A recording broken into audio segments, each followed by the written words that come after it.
यह अनावश्यक लोगों को गुमराह करने की कोशिश कर रहे हैं राहुल गांधी जी। और मैं स्पष्ट कर देना चाहता हूं कि हरियाणा की जनता के सामने आज मैं अग्निवीर से जुड़े कई भ्रम इन लोगों ने पैदा किए हैं, उसको स्पष्ट करना चाहता हूं आपके एनआई के माध्यम से। दुनिया में जो माहौल है उसको देखते हुए भारतीय सेना में नए और जोशीले जवानों की जरूरत लंबे समय से महसूस की जा रही थी।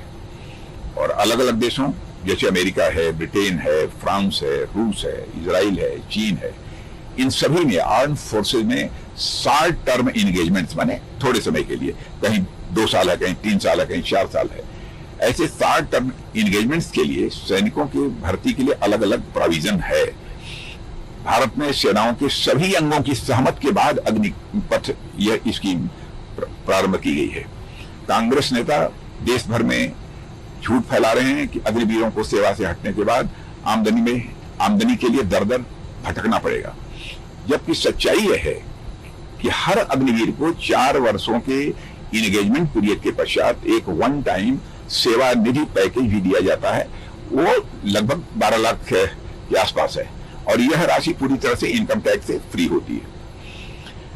जितने भी अग्निवीरों को सेना में शामिल किया जा रहा है उनमें से 25% अग्निवीर मेरिट के आधार पर सेना में रेगुलर होकर कंटिन्यू करेंगे।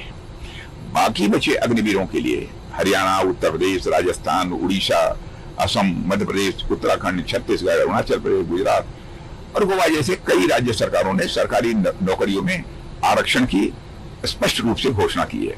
इसके अतिरिक्त पब्लिक सेक्टर अंडरटेकिंग्स में और पैरामिलिट्री फोर्सेज में मैंने कई ऐसे हैं क्षेत्र जिनमें की रिजर्वेशन का प्रोविजन किया गया है। अब इस बार हरियाणा के अग्निवीरों के लिए भाजपा ने अपने संकल्प पत्र में साफ किया है कि ये हर अग्निवीर को सरकारी नौकरी दी जाएगी और यह साफ बताता है कि यह अग्निवीर ये हम सबके परिवार की तरह हैं।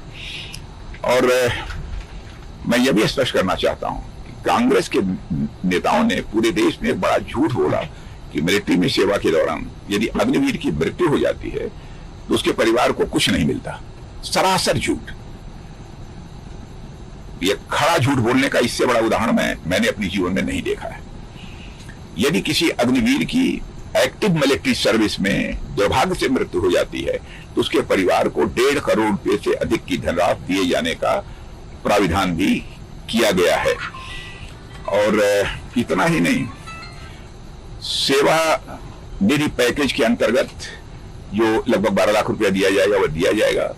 इसके अतिरिक्त भी 44 लाख रुपए का एक्स ग्रेशिया पेमेंट है। उसके अतिरिक्त भी 48 लाख ये बैंक के माध्यम से होगा, लेकिन उसमें प्रीमियम नहीं देना होगा। इसके साथ ही सरकार ने अलग अलग बैंकों के साथ एक एमओयू भी किया है जिसके अंतर्गत 50 लाख से 1 करोड़ तक का इंश्योरेंस कंपनसेशन दिया जाता है। इस इंश्योरेंस के लिए भी अग्निवीरों को प्रीमियम नहीं देना होता है और भारत सरकार जोखिम को कवर करने का काम करती है तथा अपने पब्लिक फंड से बीमा राशि का भुगतान करती है। इसे कांग्रेस कहती है कि यह तो अग्निवीर के खुद के बीमा की राशि है, मगर यह एक्स ग्रेशिया पेमेंट है। 1 पैसा भी प्रीमियम हमारे अग्निवीरों को नहीं देना पड़ता है। राहुल गांधी और कांग्रेस ने अग्निवीर योजना को लेकर जिस तरीके से दुष्प्रचार किया है उसे हिटलर के जमाने के दुष्प्रचार मंत्री गोएबल्स भी मैं समझता हूं आज यदि होते तो वह शर्मा जाते। आज गांधी जयंती के दिन हर हरियाणावासी और साथ साथ हर भारतीयवासी को मैं भरोसा देता हूं कि किसी भी अग्निवीर या सैनिक के साथ किसी भी तरीके का अन्याय नहीं होने दिया जाएगा। सर, बस आखिरी चुनाव है हरियाणा में, 5 को इलेक्शन हो जाएंगे, तो आप आश्वासित है कि बीजेपी की सरकार में, क्योंकि इसमें कहीं दो मत नहीं है, इसमें कहीं दो मत नहीं है।